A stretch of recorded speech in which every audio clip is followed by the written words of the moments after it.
Hey everyone, this is Johanna from Johanna Creates and from Stitchcraft, and this is my second video talking about creativity. And first of all, I want to just let you know that I'm filming this in my dismantled craft room.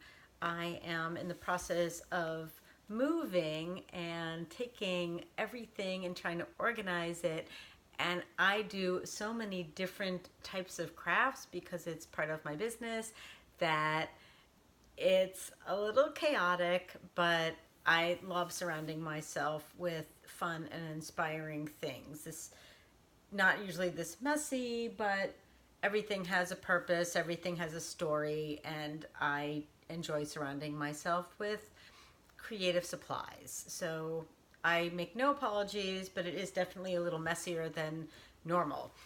But today I want to talk about the sense of community that creativity can bring.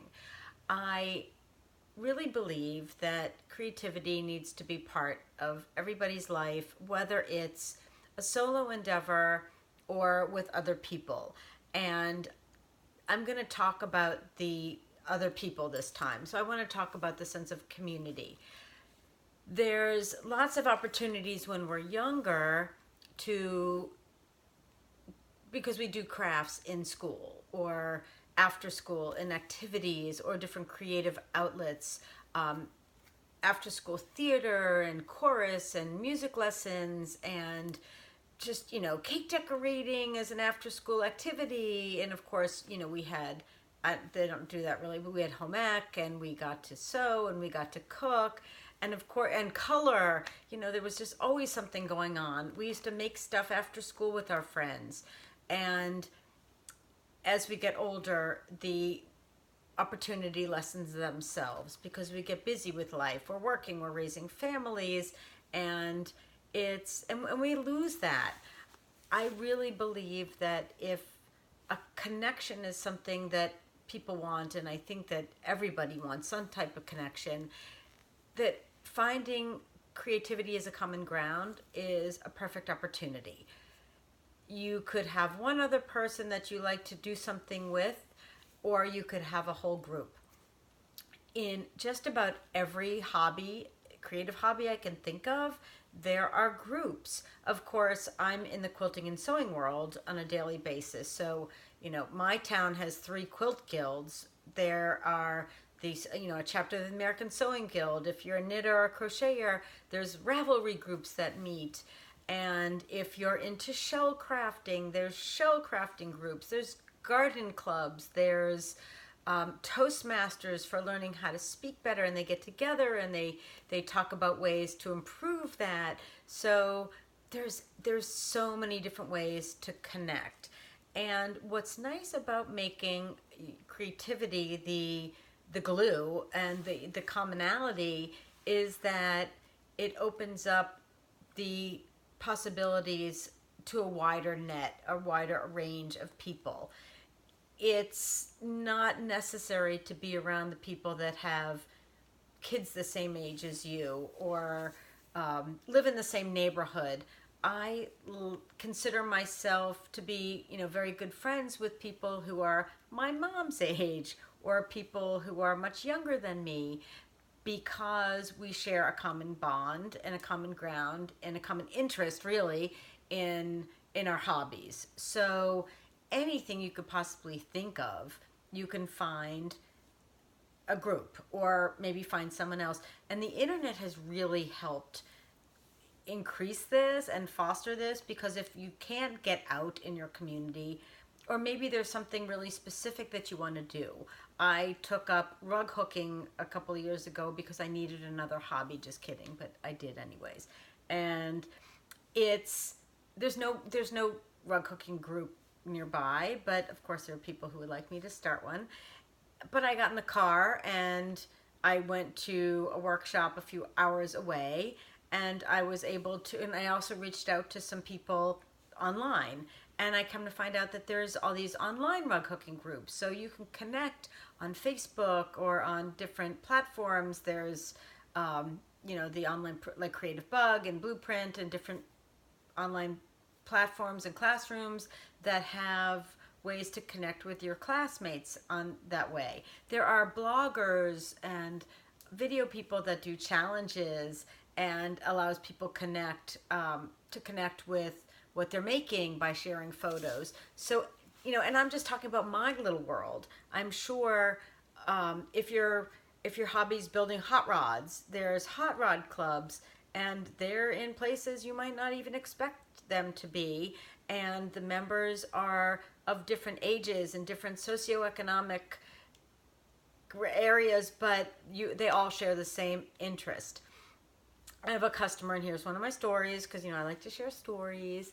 I have a customer who her husband passed away suddenly, and they had always done things together, and she was already coming into my store and learning to quilt, and she'd been doing different sewing for years and years.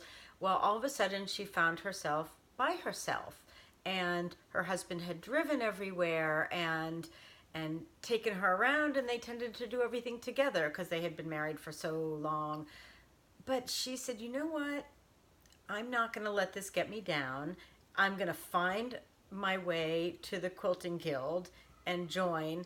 And she has made friends, younger, the same age, but she's participated in some charity sewing, but it gave her a purpose to get up and get out a couple times a month, and maybe even get together and do some other things.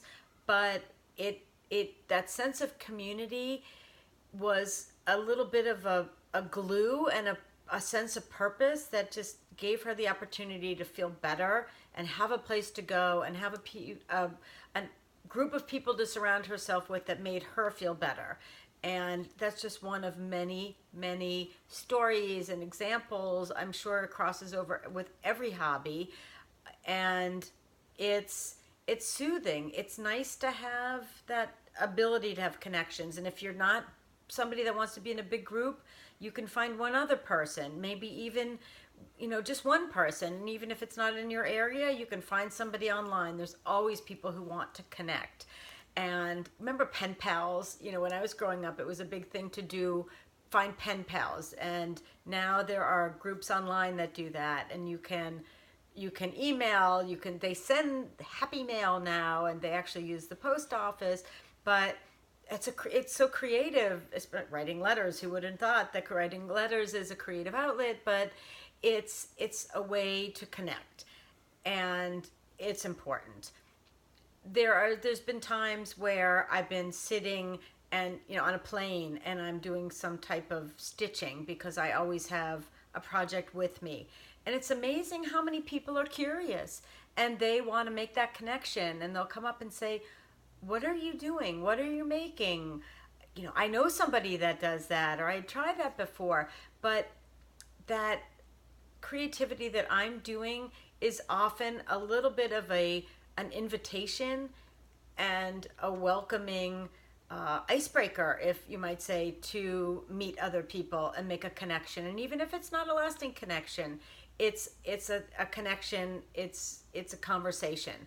So be open to creativity as a way to connect with other people, whether it's local or not local, or online, or strangers on a plane.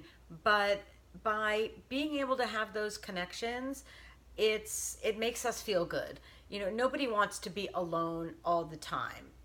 You may want to live alone, but you don't want to be lonely. And having a hobby and having some creativity that allows you to make connections with others is a really important thing to have in your life. And so that's just one of the things that I really believe.